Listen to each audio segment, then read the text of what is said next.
ക്രാന്തകാരിയും Bolshevik നേതാവുമായ Lenin ഒരിക്കൽ ഇപ്രകാരം പറയുകയുണ്ടായി: റഷ്യയെ രക്ഷിക്കാൻ വേണ്ടത് 10 ഫ്രാൻസിസ് അസീസിമാരെയാണ്. ലെനിൻ പറയുന്ന ഈ ഫ്രാൻസിസ് അസീസി ആരാണ്? ഫ്രാൻസിസ് അസീസിയെ ഈ കാലഘട്ടത്തോട് ഞാനൊന്ന് ചേർത്ത് വെക്കുകയാണ്. ഈ നാളുകളിൽ നാം എന്തെല്ലാം പ്രശ്നങ്ങളിലൂടെയാണ് കടന്നു പോകുന്നത്? തെരുവ് നായ ശല്യം, കാട്ടാനകളുടെ ആക്രമണം, കാട്ടാന മനുഷ്യനെ കൊല്ലുന്നു, വിളകൾ നശിപ്പിക്കുന്നു, ഇങ്ങനെ പലവിധ പ്രശ്നങ്ങൾ. ഇതുപോലെ ഒരു പ്രശ്നം ഫ്രാൻസിസ് ജീവിച്ചിരുന്ന ഗുബിയോ പട്ടണത്തിലും ഉണ്ടായി. ഒരിക്കൽ ഫ്രാൻസിസ് ഗുബിയോ പട്ടണത്തിലൂടെ പോകുമ്പോൾ അവിടുത്തെ പാവപ്പെട്ട കർഷകർ ഫ്രാൻസിസിനോട് പറഞ്ഞു: ഫ്രാൻസിസ്, നീ അതിലെ പോവണ്ട. അവിടെ ക്രൂരനായ ഒരു ചെന്നായുണ്ട്. അത് നിന്റെ കഴുതിയെ കൊല്ലുകയും നിന്നെ ഉപദ്രവിക്കുകയും ചെയ്യും. അപ്പോൾ ഫ്രാൻസിസിന്റെ മറുപടി വളരെ വിചിത്രമായിരുന്നു: അതിന് സഹോദരനായ ചെന്നായെ ഞാൻ ഒന്നും ചെയ്തിട്ടില്ലല്ലോ. ചെന്നായ ദൈവത്തിന്റെ നല്ലൊരു സൃഷ്ടിയല്ലേ. ഇത് പറഞ്ഞ് ഫ്രാൻസിസ് കാട്ടിലേക്ക് ചെന്നു. എന്നിട്ട് ചെന്നായെ ഇപ്രകാരം വിളിച്ചു: സഹോദരനായ ചെന്നായെ, ഈശോയുടെ നാമത്തിൽ നിന്നെ ഞാൻ വിളിക്കുന്നു, എന്റെ അടുത്ത് വരിക. ചെന്നായ തല താഴ്ത്തി വാലും താഴ്ത്തി ഫ്രാൻസിസിന്റെ അരികിലെത്തി. ഫ്രാൻസിസ് സ്നേഹത്തോടെ ചെന്നായയോട് സംസാരിച്ചു, ചെറിയ ശാസനയും നൽകി. എന്നിട്ട് ആ ക്രൂരനായ ചെന്നായെ ശാന്തനാക്കി പട്ടണവാസികളുടെ അടുത്തേക്ക് ചെന്നു. എന്നിട്ട് പട്ടണവാസികളോട് പറഞ്ഞു: ഈ ചെന്നായയ്ക്ക് ആവശ്യമായ ഭക്ഷണം നൽകണം. പിന്നീട് ഒരിക്കലും ആ നാടിനെ ആ ചെന്നായ ഉപദ്രവിച്ചിട്ടില്ല. ആർക്കും അതൊരു അസ്വസ്ഥതയ്ക്ക് കാരണമായിട്ടുമില്ല.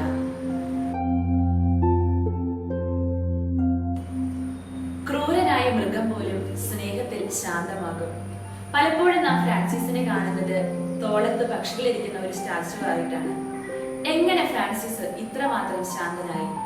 ഒരു നിമിഷം കൊണ്ടോ ദിനങ്ങൾ കൊണ്ടോ ഒന്നും ഇത്രമാത്രം ശാന്തനായവനല്ല ഫ്രാൻസിസ്. ദിനരാത്രങ്ങൾ ദൈവത്തോട് ഒന്നാകാനുള്ള പരിശ്രമ ഫലമായാണ് അദ്ദേഹം ശാന്തനായി തീർന്നത്.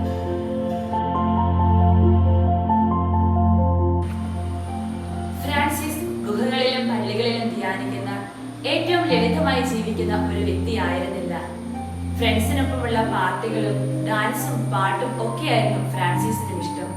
മാടമ്പിസ്ഥാനം ഫ്രാൻസിസിനൊരു ജ്വരമായിരുന്നു. ചുരുക്കി പറഞ്ഞാൽ ഇന്ന് യുവജനങ്ങൾ ആഗ്രഹിക്കുന്ന പാട്ടും ഡാൻസും അടിച്ചുപൊളി ലൈഫുമായിരുന്നു ഫ്രാൻസിസും ആസ്വദിച്ചത്.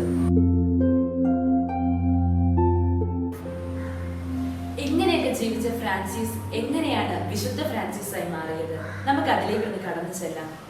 അങ്ങനെ ഇരിക്കെയാണ് ഇറ്റലിയും ജർമ്മനിയും തമ്മിലുള്ള യുദ്ധം പൊട്ടിപ്പുറപ്പെട്ടത്. മാർപ്പാപ്പയുടെ പക്ഷം ചേർന്ന് ഇറ്റലിക്ക് വേണ്ടി യുദ്ധം ചെയ്യാൻ ഫ്രാൻസിസും തന്റെ മാടമ്പിയാവുക എന്ന സ്വപ്നം സാക്ഷാത്കരിക്കുവാനായി പെറുജിയയിലേക്ക് പോയി. അവിടെ വെച്ച് തന്റെ ഉള്ളിൽ വസിക്കുന്ന ദൈവത്തിന്റെ സ്വരം ഫ്രാൻസിസ് വിളിച്ചു. ഫ്രാൻസിസ്, യജമാനെ സേവിക്കുന്നതോ വൃത്തിനെ സേവിക്കുന്നതോ അഭികാമ്യം?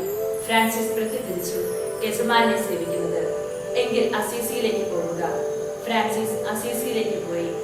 ബൈബിളിൽ പ്രഭാഷകന്റെ പുസ്തകത്തിൽ നാം ഇപ്രകാരം കാണുന്നു: നിന്റെ ഹൃദയത്തിന്റെ ഉപദേശം സ്വീകരിക്കുക, അതിനേക്കാൾ വിശ്വാസ്യമായി എന്നുണ്ട്. തന്റെ ഉള്ളിൽ വസിക്കുന്ന ദൈവത്തിന്റെ സ്വരം ഫ്രാൻസിസ് ശ്രമിച്ചു. അങ്ങനെ പിന്നീട് ഫ്രാൻസിസിന് മാടമ്പിസ്ഥാനം വേണ്ടെന്നായി. പാർട്ടിയും ഡാൻസും പാട്ടും ഒക്കെ ഫ്രാൻസിസിനൊരു ബോറായി തുടങ്ങി. അവനറിയാതെ അവൻ നിശബ്ദതയെ സ്നേഹിക്കാൻ തുടങ്ങി. മൗനത്തിൽ വാചാലമാകുന്ന ദൈവസ്നേഹത്തിന്റെ ആഴങ്ങൾ ഫ്രാൻസിസ് തൊട്ടറിഞ്ഞു. അവിടെ ദുഃഖമില്ല, അസ്വസ്ഥതയില്ല, കഷ്ടപ്പാടില്ല. സ്നേഹവും സമാധാനവും ആനന്ദവും ഒക്കെ ഫ്രാൻസിസ് അനുഭവിക്കാൻ തുടങ്ങി. ശരിക്കു പറഞ്ഞാൽ വസ്ത്രമോ വീടോ ഭക്ഷണമോ ഒന്നും ഫ്രാൻസിസിന് സ്വന്തമായി ഇല്ലായിരുന്നു. ഇന്ന് മനുഷ്യൻ ഒന്ന് സമാധാനമാകാൻ, എല്ലാം ഒന്ന് മറക്കാൻ മയക്കുമരുന്നും മദ്യവും ഒക്കെ ഉപയോഗിക്കുമ്പോൾ ഫ്രാൻസിസ് പറയുന്നു: നൈമിഷിക സുഖങ്ങൾ ഉപേക്ഷിച്ച് നിത്യസമാധാനത്തിനായി ക്രിസ്തുവിന്റെ അടുക്കലേക്ക് വരിക.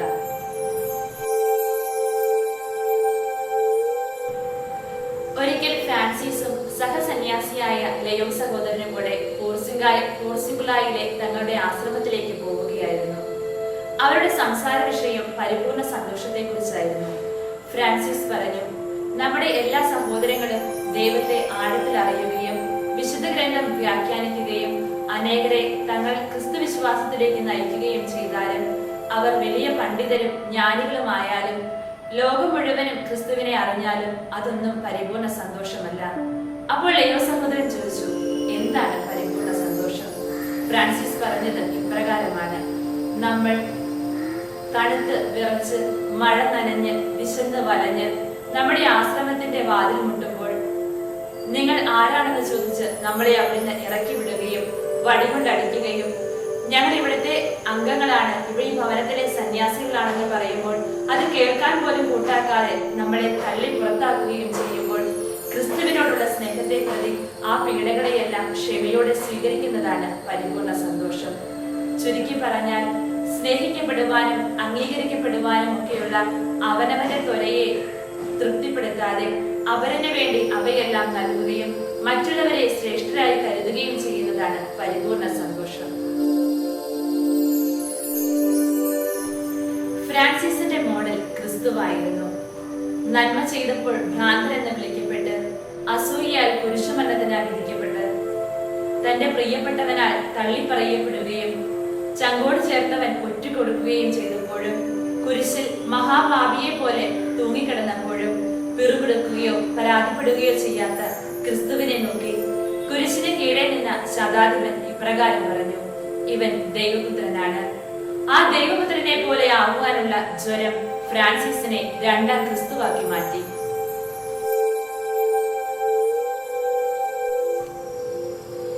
എങ്ങനെ ഫ്രാൻസിസ് ലോകത്തിൽ ദൈവത്തിൻ്റെത് മാത്രമായി ജീവിച്ചു? അത് ആഴമായ മൗനത്തിന്റെ ഫലമാണ്.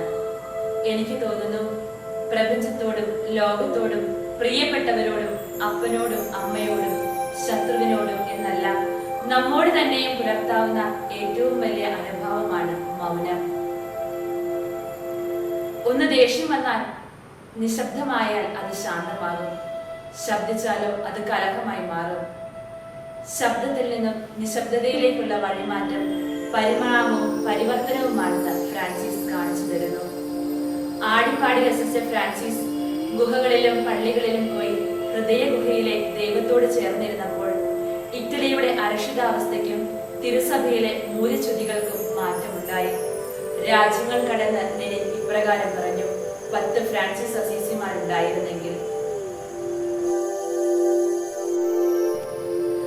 നമുക്കും നിശബ്ദമാകാം, മൗനത്തെ പ്രണയിക്കാം. വെറുതെ മിണ്ടാതിരിക്കലല്ല മൗനം. ഉള്ളിലെ അസ്വസ്ഥതകളെയും പരാതി പരിഭവങ്ങളെയും എല്ലാം നിശബ്ദമാക്കി ഉള്ളിൽ വസിക്കുന്ന ദൈവത്തോട് നമുക്ക് ചേർന്നിരിക്കാം.